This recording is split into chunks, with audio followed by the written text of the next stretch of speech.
Welcome back, everybody, to the Meeple Marathon. Today we're going to be taking a look at Last Defense. You have 20 minutes to save the city.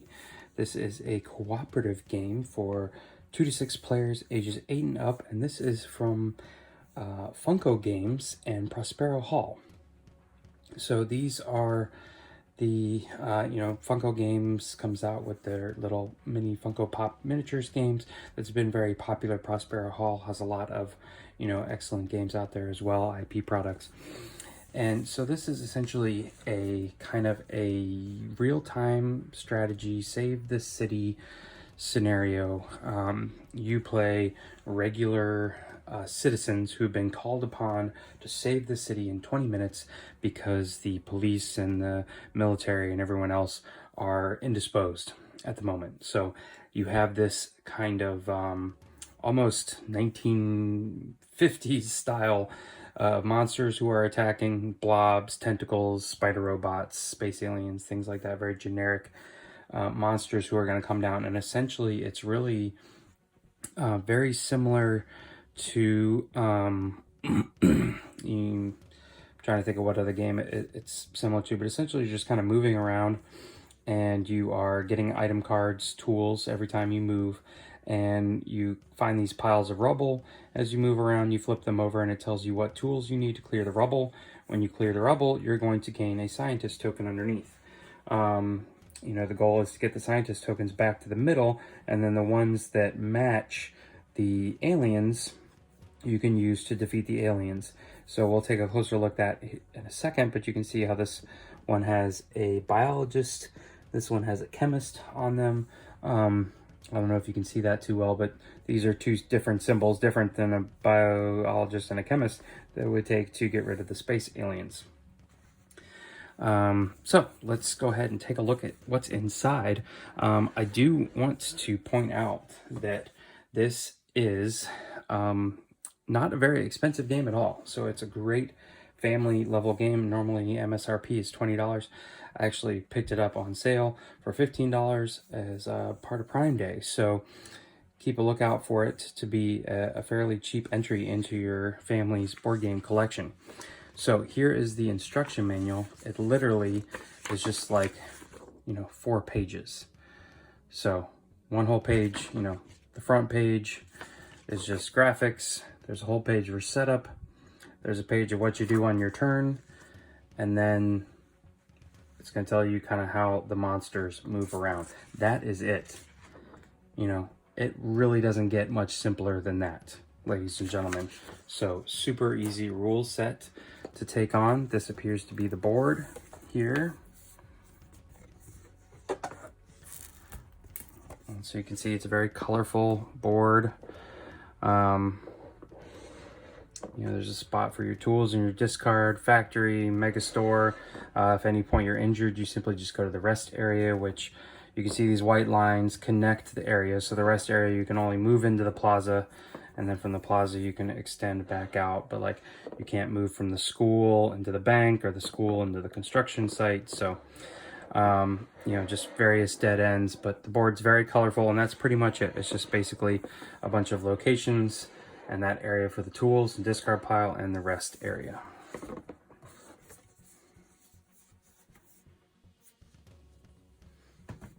All right. And now here we have a whole bunch of pre-punched tokens, which is really nice. There's not this standard board of punches that we have to punch out. So let's just take a look at what they have provided us here. Make a pile off to the side here. So first off, we have the aliens. Now the aliens are simply standees, but I think that works perfectly fine because they are pretty big, pretty decent size here. And so they can be colorful, they can be big.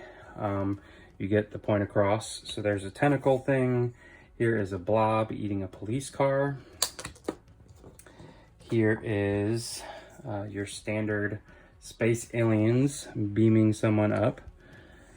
Here is your spider robots. And here is some kind of plant or vine or something. So those are your 5 alien enemies. I believe 4 at a time will come out onto the board. Then you have all of these yellow tokens. So let's just take a look at these real quick. Sort through them all here.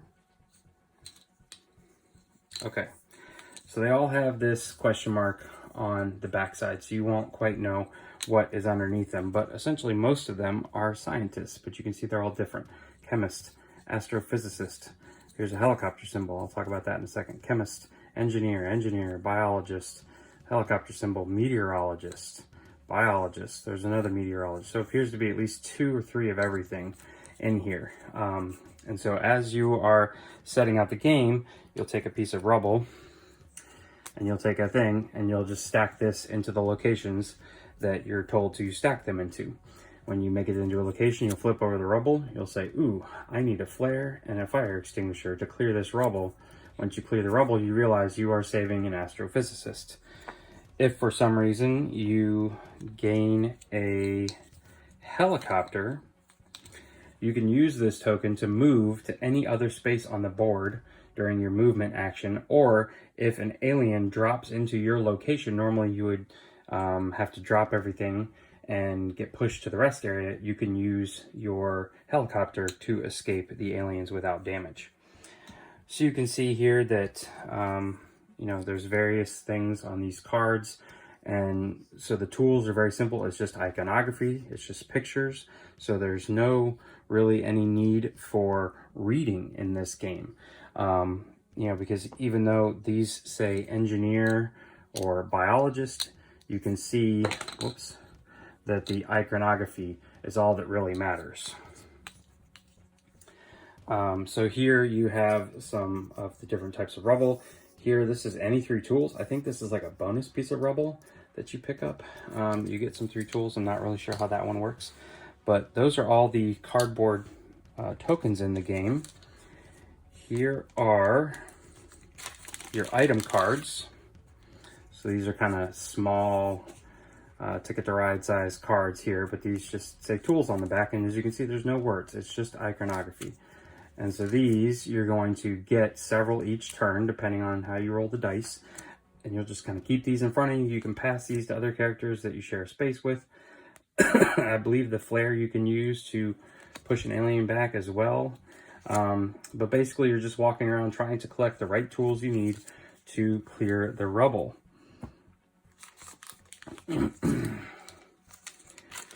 So here we have the cards, and these are nice, like thick cardboard. This is not cardstock. This is a nice, heavy, real shiny cardboard material. But essentially, you have the black and white scenes.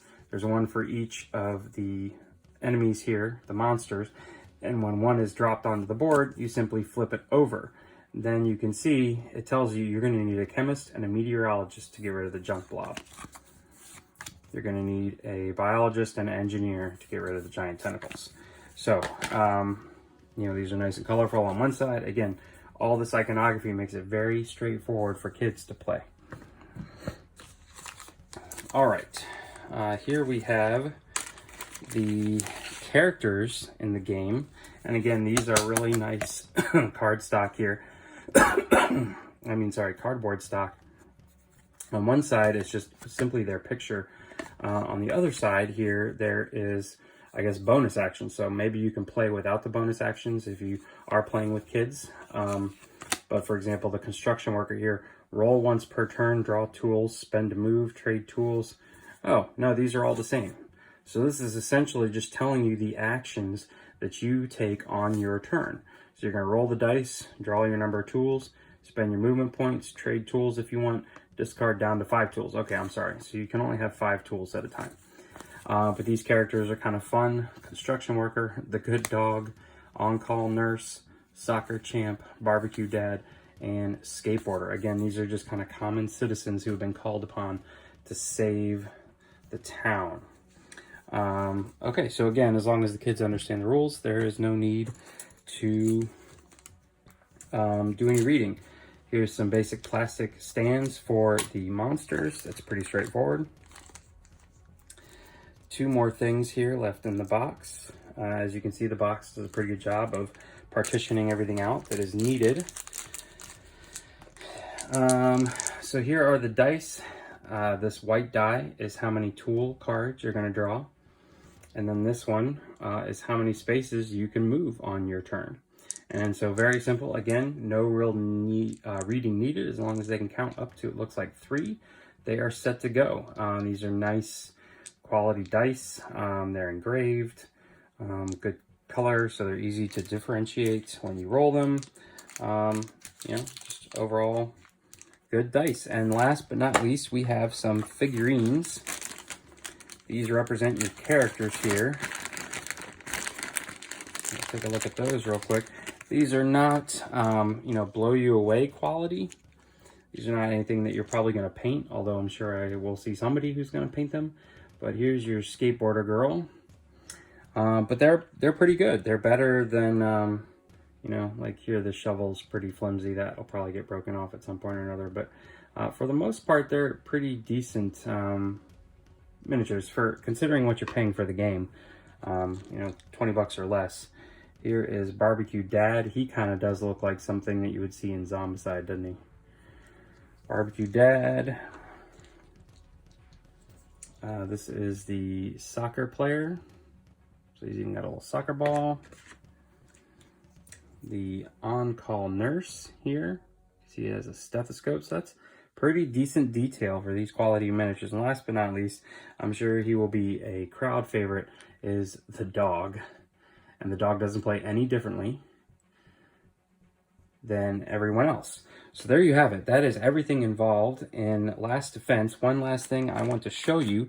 This did not come in the box, but is required to play, and that's an app that simply is basically a timer. So you can see here on you can download it on your phone, iPad, Android device, whatever you want.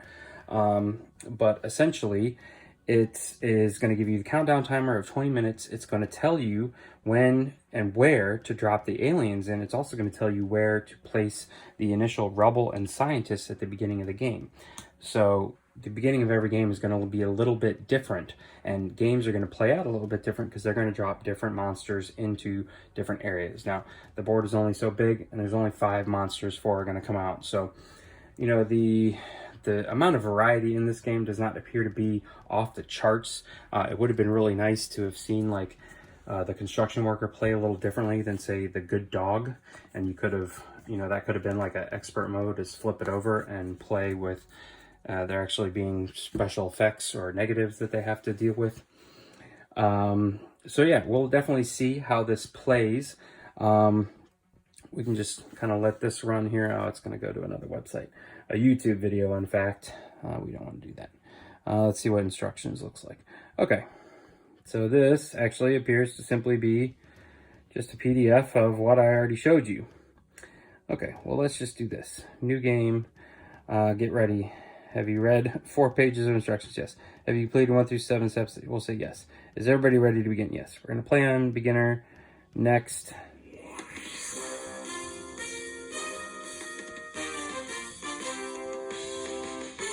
Regular programming to bring you this important news. We have reports around the city of damage caused by unknown monsters. We have people trapped at these locations. The farmer's market, the hospital, the offices, the zoo, and the gardens. First responders are overwhelmed and are calling on local citizens to help in this crisis. You are our last defense. Good luck.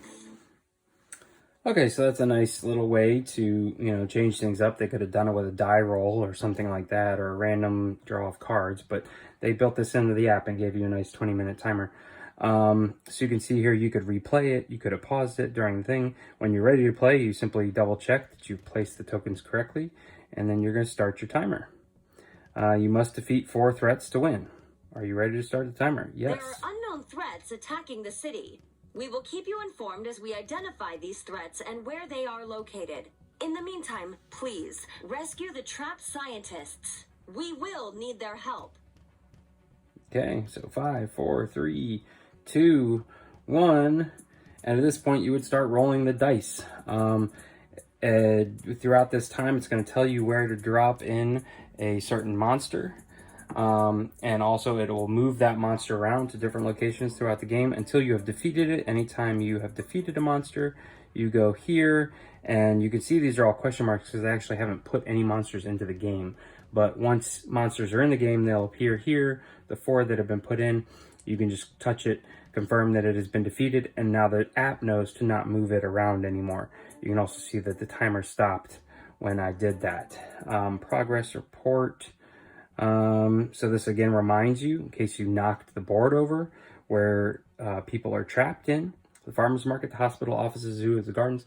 And then after this initial placing of people, every time a monster drops in, they will actually bring a scientist and a rubble with them, so into that location.